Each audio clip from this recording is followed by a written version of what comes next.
샬롬, 재미있고 쉽게 배우는 성경 공부 박보준 목사입니다.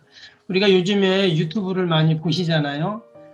거기 보면 이렇게 영상들을 많이 올리세요. 제가 이 성경 공부를 녹화를 하면서 해보니까 이 영상을 올리는 게 쉽지 않더라고요. 예배 드릴 때는 그냥 녹화를 하니까 자연스럽게 올리는데 따로 녹화를 해서 그것을 편집을 해서 올리려고 하니까 시간이 상당히 많이 걸리더라고요. 뭐 10분, 15분에도 그것을 편집하는 시간이 걸리는 시간들이 있어서 죄송하지만 제가 이게 하다가 보니까 자꾸 긴장을 해서 이렇게 좀 틀려요. 그럼 다시 또 찍고요. 그런 시간들이 있더라고요. 그래서 조금 실수가 있더라도 그대로 그냥 할 테니까 여러분 좀 양해를 해 주시면 감사하겠습니다. 오늘은 네 번째 시간인데요. 교회와 예배에 대해서 함께 좀 잠깐 나누려고 합니다. 제가 요즘에 읽는 책이 이 장신대 설교와 교수님인 김은영 교수님이 쓰신 예배라는 책입니다. 이게 너무 좋은 책인데 한번 꼭 추천해 드리고 싶습니다. 여기에 보면 이런 말씀을 했어요. 예배는 하늘과 땅이 잇대어지는 신비다, 이런 말을 했어요. 근데 정말 그렇거든요. 땅에 있는 우리가 저 하늘에 있는 하나님을 만나는 방법이 뭐냐? 바로 예배거든요. 하나님은 예배를 통해서 우리를 만나주시고, 우리를 위로하시고, 또 지혜를 주시고, 또 용기를 주시고, 아무튼 모든 것을 다 예배를 통해서 주시잖아요. 그래서 우리 성도들에게 이 예배는 너무나 중요하죠. 근데 사실 우리가 예배를 많이 드리잖아요. 그러다 보니까 나도 모르게 예배가 식상해졌어요. 그래서 정말 그 예배를 통해서 경험하는 그 은혜들을 때로는 놓칠 때가 참 많다는 생각을 해봅니다. 이 시간 짧은 시간이지만 다시 한번 우리 예배를 돌아보고 또 정말 예배의 은혜를 다시 한번 생각하는 귀한 시간이 될 수 있기를 바랍니다. 교수님이 말씀하신 것 중에 하나가 뭐냐면 우리의 예배는 영광스러워야 된다는 얘기를 합니다. 그 말은 지금의 예배가 영광스럽지 않다는 말이거든요. 그래서 영광스러운 예배가 뭔가? 예배를 알아야 되겠죠. 그래서 이 시간 잠시 예배에 대해서 나누는 시간을 갖겠습니다. 올려드리는 PPT 자료를 참고하시면 되겠습니다. 교회와 예배에 대해서 나누는데 여러분 교회는 교회에서 많은 것을 하고 있지만 우리 교회를 한마디로 이야기한다면 예배 공동체라고 말할 수가 있죠. 그래서 교회에 많은 사역이 있고 하지만 가장 중요하고 우선순위 되는 게 뭐냐? 바로 예배죠. 예배와 바꿀 수 있는 것은 아무것도 없습니다. 비교할 수 있는 게 없죠. 왜냐? 교회는 예배 때문에 존재하기 때문이죠. 그래서 교회는 다른 말로 하면 예배 공동체다라는 이야기를 먼저 할 수가 있습니다. 예배라는 것은 우리가 다 아는 것처럼 하나님 우리를 구원해 주신 것에 대한 응답이죠. 그래서 예배를 통해 우리 하나님께 영광 돌린다는 말이 감사하고 또 우리를 구원해 주시는 은혜를 찬양하는 그런 것이 바로 예배죠. 우리가 드리고 있는 지금 이 예배, 특별히 주일날 우리가 이제 예배를 드리는데 항상 예배 드리지만 우리가 드리는 이 주님의 날이라고 하는 주일은 예수님이 부활하신 날을 기념하는 날이죠. 그래서 안식 후 첫날이 이제 주님의 날로 정해서 그렇게 예배를 드리기 시작을 했습니다. 예배 시간 가운데 우리 보면 이제 교회력이라고 있죠. 예, 절기인데 우리가 다 아는 내용입니다. 성탄절 앞두고 대림절이 있고 또 고난주간 부활절 앞에 사순절이 있고 또 중간에 주연절이 있고 그 다음에 성령 감김절이 있고 이외에도 많은 교회력이 있는데 사실 지금 현대교회는 이 교회력이 많이 약해진 게 사실입니다. 그런데 사실 우리가 교회력을 잘 기억하고 교회력에 맞게 신앙생활하면 다르게 신앙생활을 할 수가 있죠. 다음에 한번 교회력에 대해서는 좀 구체적으로 나누는 시간을 갖도록 하겠습니다. 예배의 장소인데요. 사실 요즘 코로나로 인해서 우리가 현장 예배를 못 드리는 교회도 있습니다. 그래서 영상으로 가정에서도 우리가 예배를 드리는데 예배는 어디서나 우리가 예배를 드릴 수 있죠. 그러나 성경을 보면 특별히 하나님께서 구약에는 광야에서는 성막, 회막이라고 하잖아요. 그래서 회막이라는 것은 모일 회자를 써서 그것에 모여가지고 하나님을 만나는 장소가 이제 이 성막, 성전인데, 우리가 어디서든 예배를 드릴 수 있지만, 특별히 하나님께서는 내가 그 성막에, 성전에, 교회에 내가 하나님이 임재하시겠다는 말씀을 하셨기 때문에, 우리의 예배는 늘 어디예요? 교회라는 거죠. 성전이라는 것입니다. 집에서 예배를 드려도 우리의 마음이 어디 있어요? 우리 마음의 성전을 간직하고 늘 성전을 바라보면서 우리가 예배를 드려야 한다. 그게 예배의 정신이거든요. 예배의 교육은 여러분 우리가 예배를 교육한다. 좀 이상하지만 그래도 예배를 교육해야죠.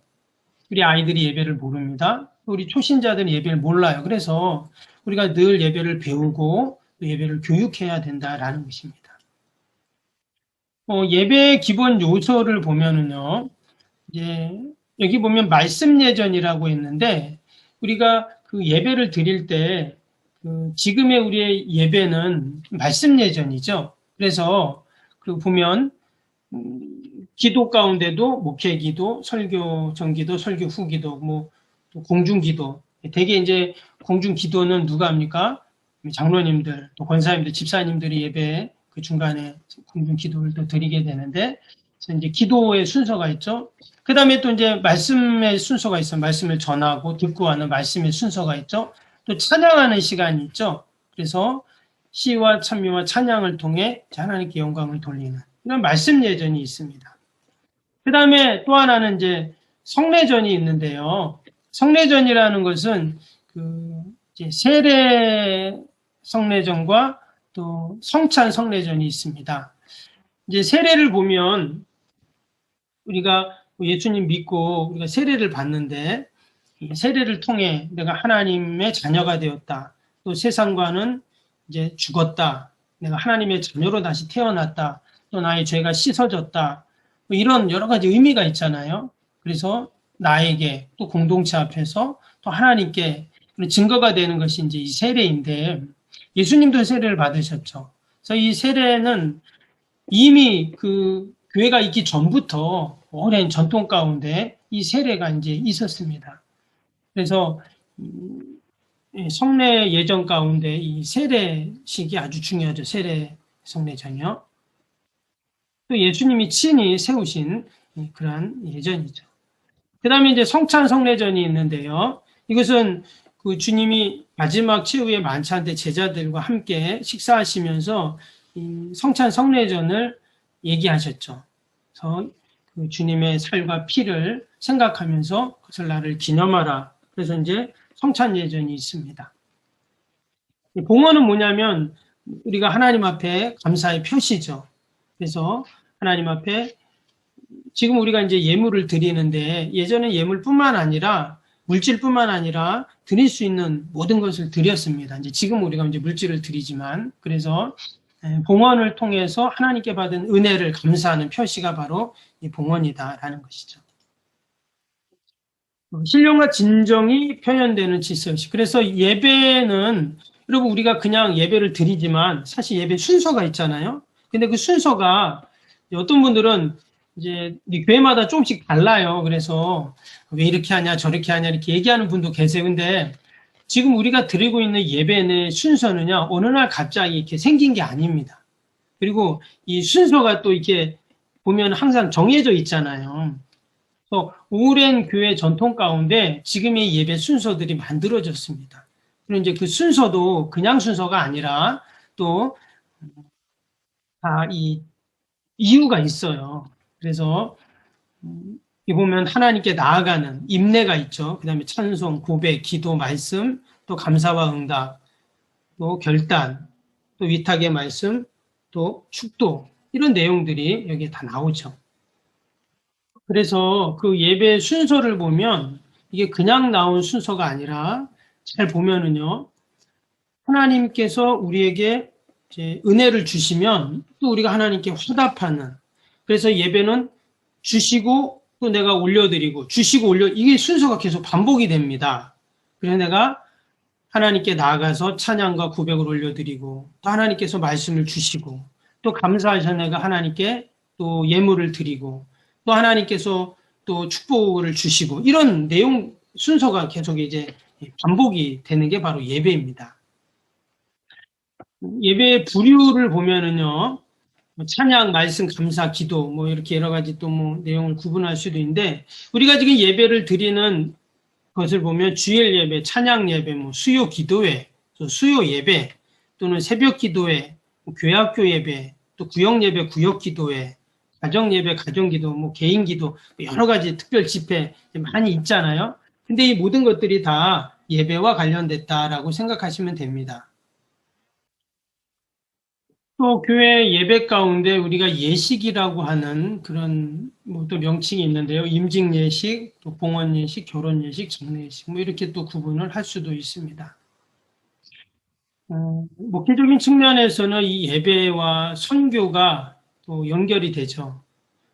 그래서 이 선교라는 건 해외 선교라는 의미보다는 우리가 이렇게 전도하고 복음을 전하는 이런 거와 예배를 통해서 우리가 그런 지혜를 얻고 또 그런 힘을 얻고 또 그런 능력을 받고 또 우리가 복음 전파의 사명을 감당하게 되죠. 예배와 화해는 그러니까 예배를 통해서 하나님을 만나는데 하나님을 만난다는 것은 내가 주님과 하나님과 화해한 것이죠. 그래서 우리의 모든 죄를 사해해 주신 그 주님의 십자가 보혈의 은혜로 우리가 주님의 보좌 앞에 나가는데 하나님을 만나고 하나님과 화해된 내가 또 어때요? 이제 세상과 화해가 되죠. 그래서 예배는 화해장이다 이렇게 이야기할 수가 있습니다. 또 예배와 목회적 돌봄이라는 말은 예배를 통해서 우리는 하나님의 위로를 받습니다. 또 예배를 통해서 하나님도 만나지만 어때요? 또 우리는 사람을 만나게 되죠. 그래서 예배 현장에서 함께 와서 함께 예배를 통해서 우리가 하나 되고 연합하는 이런 것들이 다 예배를 통해 가능하죠. 예배와 경건이라는 것은 우리 경건 생활의 최우선이 뭐냐? 바로 예배거든요. 우리 그리스도인들은 늘 거룩과 경건을 우리가 실천을 해야 되는데 여러분 예배 드리면 경건해지고 예배 잘 드리면 거룩한 삶을 살 수 있는 것입니다. 그게 바로 예배와 경건이죠. 간략하게 좀 말씀을 드렸는데요. 다시 한번 우리가 예배를 통해서 우리의 예배를 한번 우리 돌아보고요. 정말 이 시대에 영광스러운 예배를 드리는 저와 여러분이 될 수 있기를 바랍니다. 네, 감사합니다.